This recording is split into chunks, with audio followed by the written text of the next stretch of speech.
you want to maintain a standard of living. Yes. And they send the money home. What's wrong with that? That's my question. There's nothing wrong with that. But it takes away all the skilled professionals from the society. That's why you don't have any professionals, experienced doctors in all the hospitals. Don't say that. That's an indictment. There's a lot of people who have gone out of the country, like Saudi Arabia, everywhere, and the almighty dollar and pound. Let's talk about capital flight. What were you saying about capital flight? I was talking about capital flight, that our leaders are, it's still a very serious problem, because from the Punch report a few weeks back, I don't remember the exact date, the capital flight that left the Nigerian economy during the civilian administration was recorded highest in the history of Nigeria in the year 2001, year 2000 or 2001. Even with the price of the naira? Yes. People had been taking out money and siphoning money out of the country, buying foreign exchange in the black market and carrying raw cash abroad. We have seen what the papers have reported. Our governors buying houses in London, America for £2 million, $2 million. These are beer parlor talk show. We all know these things. There's no beer here. There's no beer in the studio here. So all these things have been happening. You can't prove them. That's what I'm saying. You can't prove them, can you? The foreign governments know that we have money abroad there, and that's why they're not going to cancel our debt. They say many of our leaders have so much money that one person or two people can pay Nigeria's foreign debt. Margaret Thatcher had said that a long time ago, that why should she cancel Nigeria's debt, foreign debt? When money keeps on going out every day, people are buying houses in London, America, that are locked up half of the year. You can't live in more than a house at a time, and most of the people are here all the time. They have 2, 3 houses, not even for rental purposes, they're just locked up. So I won't call it beer parlor analysis. I think that is what is really happening in the country. And that is why they will not cancel our foreign debt. They feel Nigeria has money. And the government of today, the civilian government, they have been very flamboyant. By training, I like to have facts. They've been extremely flamboyant. The dress code, substantiated, the cars they drive, the Jeeps, the Jaguars, the Mercedes-Benz cars. Why didn't they patronize PAN? That is the problem we have in Nigeria. The devaluation of the currency killed our motor industries. It killed our motor industries because the foreigners knew that by the time they devalued the currency of the country, we will not be able to afford brand new cars, Peugeot and Volkswagen products we were satisfied and content with. People were ready to buy those cars for 10,000, 15,000 at the time. They were satisfied to drive those cars brand new. But when they couldn't afford it anymore with the devaluation of the currency, then the cars started to stagnate there.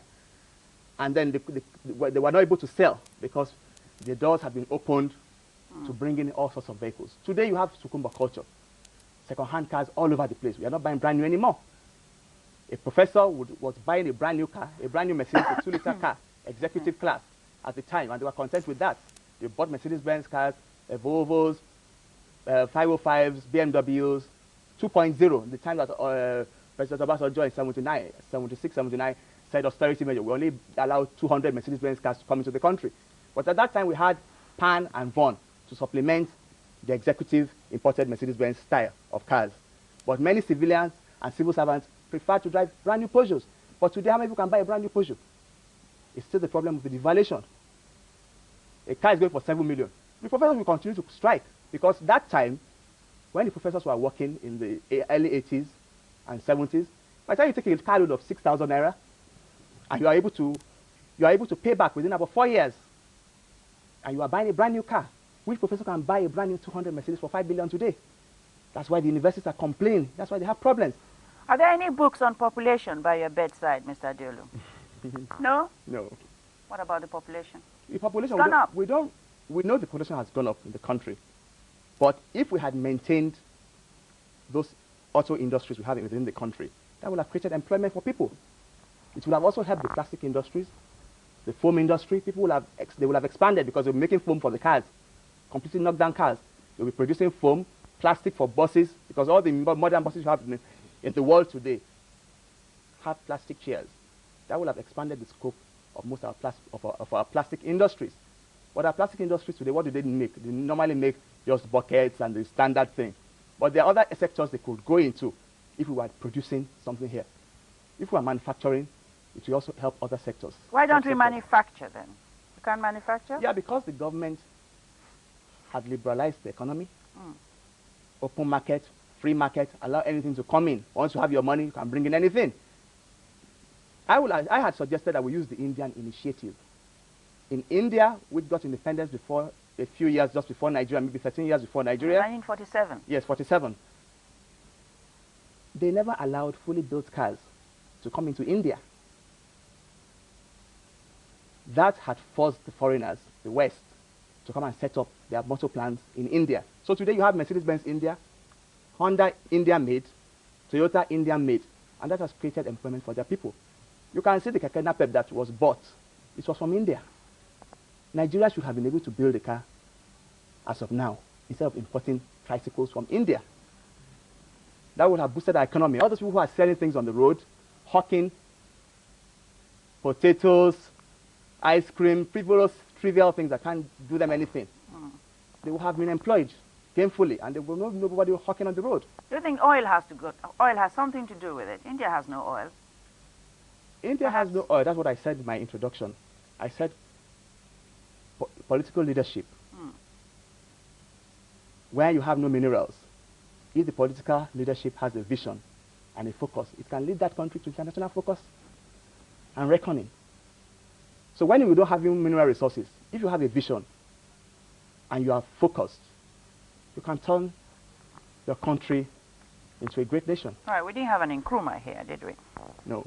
We didn't. We had an Let's go back. At this time, I think I'm going to try and convince you about the virtues or the credits of deregulation in certain sectors of the economy. Banking, I'm not saying... Banking, listen to me first, please.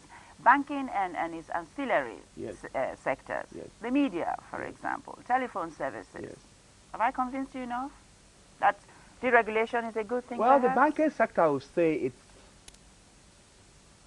it's artificial, what you get there.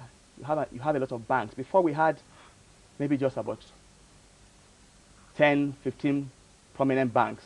And then when they now liberalized and deregulated, you had so many banks in the country.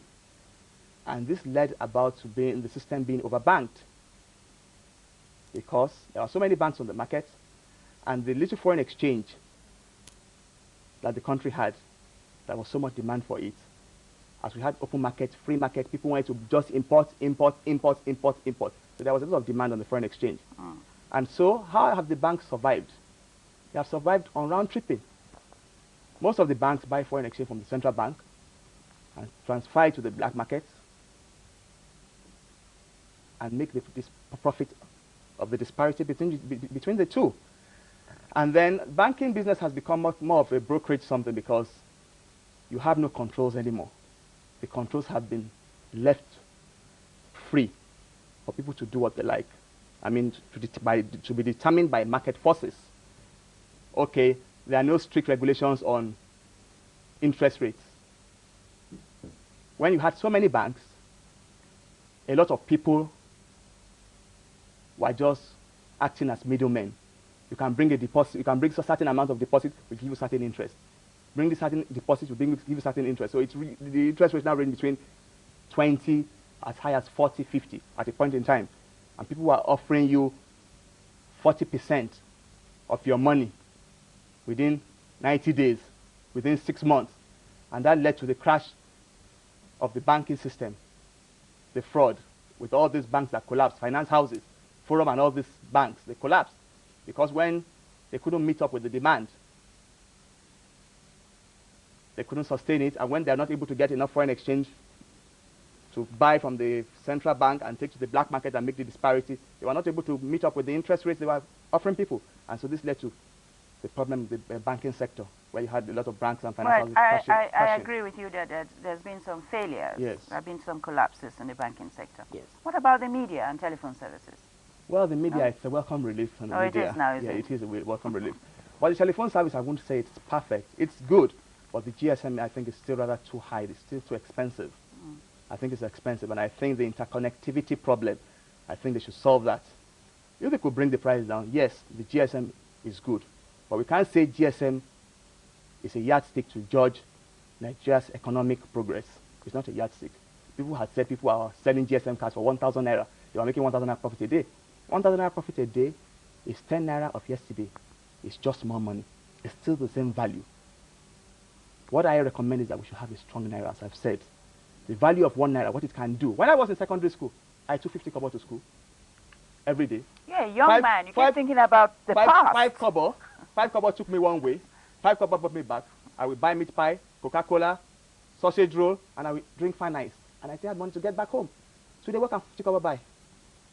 You can't buy one sweet for 1 naira. The cheapest sweet, Tom Tom, 3 for 10 naira. So we have to look at the value of our naira.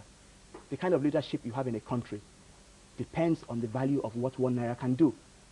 What $1 could do 10 years, 15 years ago is still what $1 will do today. The inflation is always the single digits. Maybe it might just move by 1 digit. And people will start shouting, no, you can't increase the price. No, they will have strikes, they have complaints, riots, peaceful protests abroad. And they bring it down again. But here in Nigeria, you have 300% inflation. Are you afraid of competition? No, I'm not afraid of competition. You're a young man, I said. You were talking, I just told you that you're a young man and you keep thinking about the past. Are you afraid of competition? No, because that is what deregulation is all about. No, I'm not afraid of competition. Deregulation is all right, but not 100% deregulation. Not 100%. What? GSM should be half price? Why not? But it can be done if they strengthen the value of the naira. Then automatically the price will come down. So I'm advocating that they should strengthen the value of the naira. To strengthen the value of the naira, the cars that they are selling, the pan is producing for us, will come down by half. Because it has to do with the foreign part components that they are buying from abroad. They completely knock down parts. Once those parts are cheap, the car brings down the price of the vehicle. The cost of production, it will come down once the value of the naira is stronger. So the car prices will come down. And I think that's what President Obasanjo wanted to do with the 5-year ban. But he was not able to convince Nigerians about his policies, about what he wanted to do. Right. He wanted to revert back to the old system of us where people would be able to buy brand new cars, but people did not understand where he was going. Okay. Strengthening the value of the naira yes. by government fiat. By fiat. That is your own philosopher's yes. tone to economic growth. You can start. We're going on a break. We're going on a break, and we'll be back. We'll be back with our guest shortly.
Welcome to the last segment of this program. This is one-on-one, and our guest today is Mr. Adebayo Adeolu. He's a businessman and a political scientist. So let's move on. Let's go on to what are your views? What are your views on the privatization of some of the public enterprises? I feel the way the privatization process is being carried out, I don't subscribe to it, because it seems that it's the individuals that are benefiting at the end of the day. It's more of an individualism thing than a communal thing where the society at large is going to benefit. Privatization might be good, but you don't have to privatize government-owned properties per se. What you can do, you can get a private sector management without a terminal buy option. That means the private sector manages it for the government, but they're not able to buy. That's what I would have recommended. Government can get private individuals, what you call hard-headed men, that can run the organization very well. Because all this mismanagement of the parastatals is due to leakages. If you put it in the private sector hands,